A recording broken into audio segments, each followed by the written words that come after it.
Subscribe करे खातिर लाल button दबाई और भोजपुरी के ताजा अपडेट पहले पावे खातिर घंटी वाला बटन दबाई।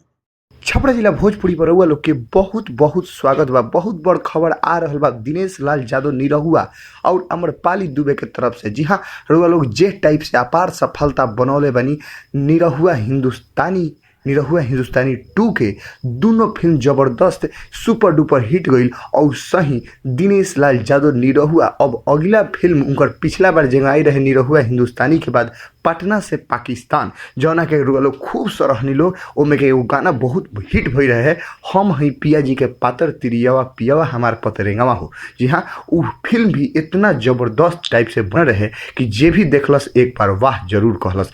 यही खातिर अब दिनेश लाल यादव निरहुआ हिंदुस्तानी फिल्म जो निरहुआ हिंदुस्तानी 2 बनल ओकरे देखा देखी फिर पटना से पाकिस्तान 2 बनावे के बहुत जल्द घोषणा होके जा रहा बा। जी हाँ, बहुत बड़ खबर बा भोजपुरिया दर्शक लोग खातिर, काहे कि पटना से पाकिस्तान बहुत बड़ मूवी सुपर डुपर हिट गई रहे और सही फिर दिनेश लाल यादव निरहुआ अब नया फिल्म लेके आ रहा बने पटना से पाकिस्तान 2।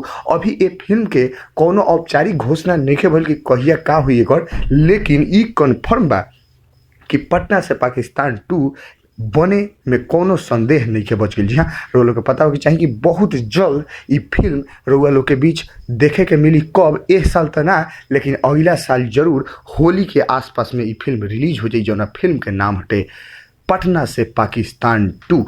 पटना से पाकिस्तान 2 फिल्म देखबे कैले रहनी कि पटना से पाकिस्तान 1 जोन रहे कितना जबरदस्त भई रहे। अब दिनेश लाल यादव निरहुआ एक घोषणा कैले हन कि जल्द ही फिल्म आवे वाला बाटे। अगला न्यूज जरूर हमनी के रउआ लोग के कुछ बताएम सन, लेकिन ओकरा पहले लाल बटन दबा के सब्सक्राइब करी और घंटी वाला बटन दबावल मत भूलें, काहे कि सबसे तेज अपडेट पावे खातिर उहो दबावल बहुत जरूरी बा। छपरा जिला भोजपुरी सब्सक्राइब करी। धन्यवाद।